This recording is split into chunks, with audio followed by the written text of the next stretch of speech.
empty couch for now. But I will be joined by Face later on as we start tonight's top 8. And we will be starting with Zane versus PkChris. So this will be Ness versus Duck Hunt. That's kind of a weird matchup. For one thing, Chris using Psy Magnet to move around and as a combo point is going to be really important, as Zane's key combo breaker, the trick shot, is going to just be eaten up and healing. So Zane has to be very careful about which tools they use to combo break, as well as how effectively they maintain their pressure. On the end of Chris, he can't drop his combos.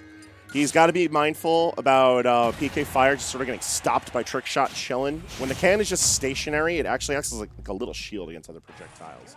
We'll see how Zane makes use of that, as PS2 is the start for this game 1, and I wouldn't be surprised to see this be a bit on the slower end, because if Chris isn't certain about how to approach, he's not going to throw himself in recklessly. And the longer the game goes and the longer the distance between the two players, Zane just naturally has the better tools outfitted for that. So they're sitting pretty if they're going to be chilling like beneath the plats, at the ledge. Duck Hunt wins the war of attrition. That's just kind of how it goes. And we're seeing a lot of that from the Wild Gunman, the Clay Shooter, and Trick Shot, all in tandem just to keep space away. But as soon as Ness moves in with the aerials like we're seeing from Chris now, it's a lot easier for him to come in and keep that damage deficit from getting too out of hand. He's keeping a lead with it right now, but for how long is kind of uncertain to say. I feel like Ness just has the better combo tools, and especially with Chris's style of Ness, where he just stays right on top of his opponent at all costs, is going to work really well for fighting against Zane. But with PK Fire not having as much leverage in the set as typical, I'm curious to see what happens. Chris manages a lead with the neutral air, so he doesn't have to worry about approaching. Unfortunately for him, he does have to worry about the projectiles Zane's going to throw anyways. Dead evens. And that trick shot just a little too far for Zane to be safe with. And only finding the ping of the can, not actually connecting with the can itself. Ooh. An interesting break from the pressure. But that's a lot of damage that Zane has eaten before they get really any say in the match. Just too far, find their grab. Chris going to take advantage of the situation, put out PK Thunder. Little tail whip there, going to be able to get just a tiny bit more damage and give, most importantly, more space. It looks like Chris is playing really comfortably with the space that he has allotted to him, because Duck Hunt doesn't have the best of end tools. Duck Hunt at a deficit sort of has to deal with the fact that a lot of their game is just based off of projectiles. And while their normals aren't too bad, they're not going to net them anything on a Ness willing to go for trades, because that's where Chris is sitting right now.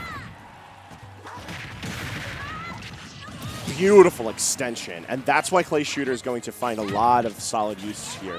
Normally where you'd find the trick shot acting as the combo breaker, Clay Shooter not only acts as your combo extension tool and your pressure extender, but it's also your signature breakaway in this matchup. It's a fair bit slower. At, I believe, frame 17 is when the projectile's live, and it explodes on frame 4 once it's active. But the can itself being frame 1 is what makes that such a nice tool. Relying on the fact that the little clay pigeon itself isn't actually energy-based, much more valuable.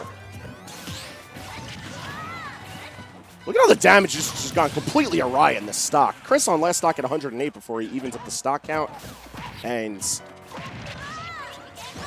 really tricky can management, not the best there from Zane, unfortunately. I feel like that forward air they needed to throw out to trade with Chris ended up putting them in position to break free, but they made the damage back and then some. 142 is leaving Ness in a position where back air is, or any straight can, is fatal. I say this really good TI is going to protect Chris.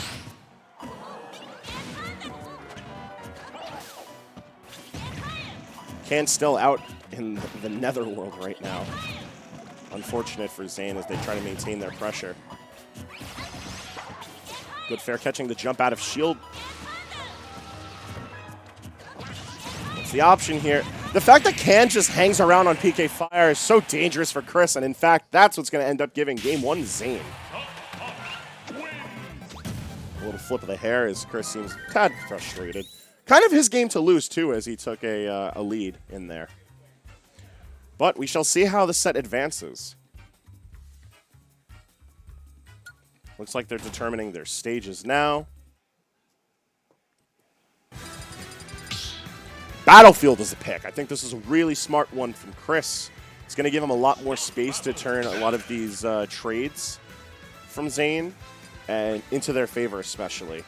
Oh, we got the specific music choice. What do we got? Jin Kazama, the People's Champion. And as we go into game 2, I'm now joined on the mic by Face. Hello. You missed a bit of a slow burn in game 1. Chris had a lot of it, but Zane came out on top. I didn't miss. I was actually watching it while I was in line for the bathroom. Oh, how about that? All right, so you know that what we're in for here. Hopefully a little less PK fire from Chris, but if he's going to keep on using it, he's got to be smart with it. And that right there is actually the best use in this matchup from it. Putting PK fire out on the Wild Gunman is going to consistently have the hitbox live there in favor of Chris. Wow, did you see how he snuck out the clay disc there while he was in the stun of the fire? Oh, my goodness. No punish, though, from Zane. They're even shaking their head there, upset about it. Rightfully so.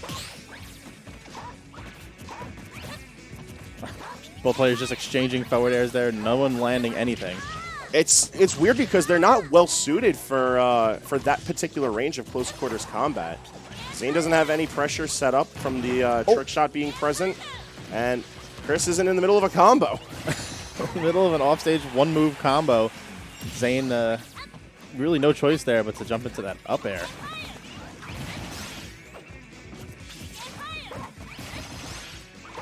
You were mentioning that you wanted to see less PK fire from Chris, but I'm kind of liking what I'm seeing here. Yeah, nothing but PK fire actually working extremely well for him. What an aggressive gunman. Zane putting it all the way in basically the blast zone. Oh, that would have been so cool. There was so much potential on that setup. Oh! Whoa. Chris is doing a really good job of manipulating that can by tapping it with the PK Thunder. Yeah, and Zane is trying to do their best to manage in this situation, but the snipe is such a good aim with that, too. Yeah. Chris kind of running away with a small lead here.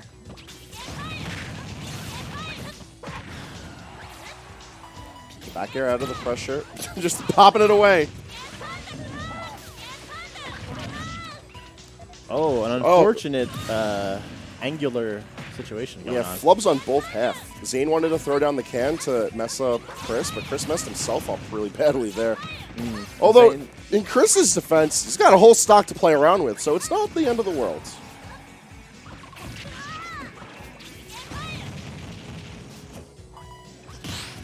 No yo-yo? Okay. Covered the high recovery instead, and it paid off big. No yo-yo, no problem. We're seeing game 3 right off the bat. Sometimes just the threat of yo-yo is enough, kind of forcing Zane to take the high path.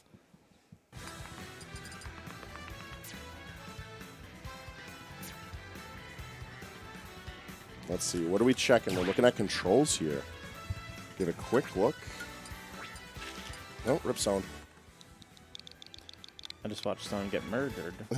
It do be like that sometimes. Special on C-Stick, huh?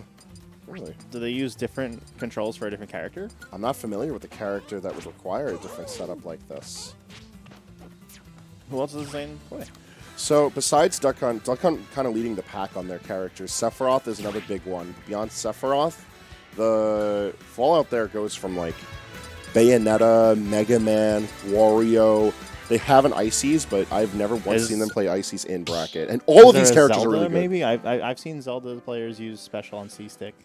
I wouldn't be surprised if they could play Zelda, but I don't think Zelda's the pick. Min! That makes sense. Okay. Look at Chris is perturbed. Oh, he's fluffing the hair. He is not with it. Oh, and we've got the Azure, the Infinite Azure music too. Very nice. Goodbye. All right, let them get used to, I guess, new control mode. Yeah. All right. Well, this is a very good response, I would say, to the distance that that Chris was looking to keep. For sure. I don't know how this matchup interacts, though. What's going to happen with PK Fire versus a Noodle, you know? Well, for one thing, Minmin's not close enough. Oh, God. Yeah, but will it activate is what I want to know. Will it activate on, like, these oddly transcendent noodles, you know? Yeah, they'll hit the heads of the noodles, but right now, Chris doesn't even have to worry about that. Staying right on top of Zane the whole way through, they're already down a stock. You ever notice how similar Minmin's cry and Duck Hunt's cry are when they go off the top? Yeah!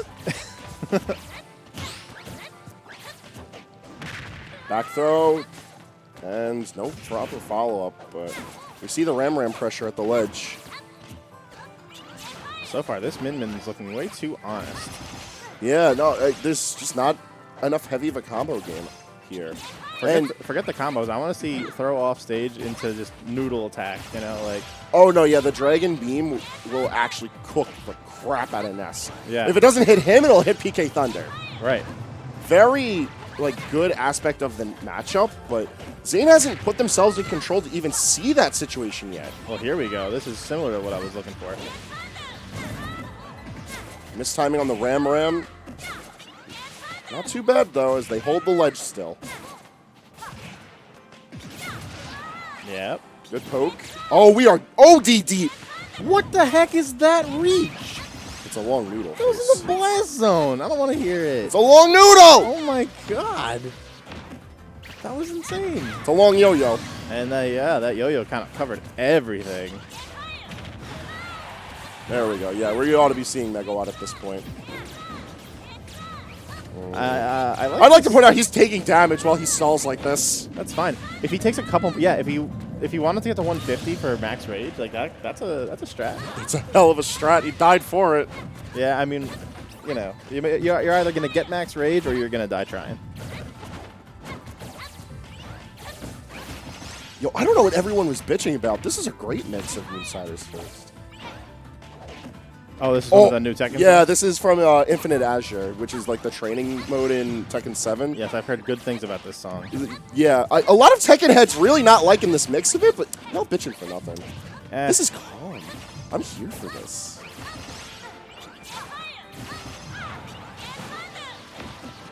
I cannot believe how extended that up B is. Oh, all right, big hit. Do you think Ness can absorb the beam from the... He cannot. He can't. It's technically not a projectile. That's why I figured it might not be, yeah. All right, this game is closing up pretty quickly. Zane finding a way to make this look somewhat even, despite the rough start, I would say. Oh, cutting through it like butter. Yeah, that's something I actually expected to see a bit more of. Oh, the neutral getup! I don't know why they did it, but they did it, and it's going to give Chris his seat in Winners Finals.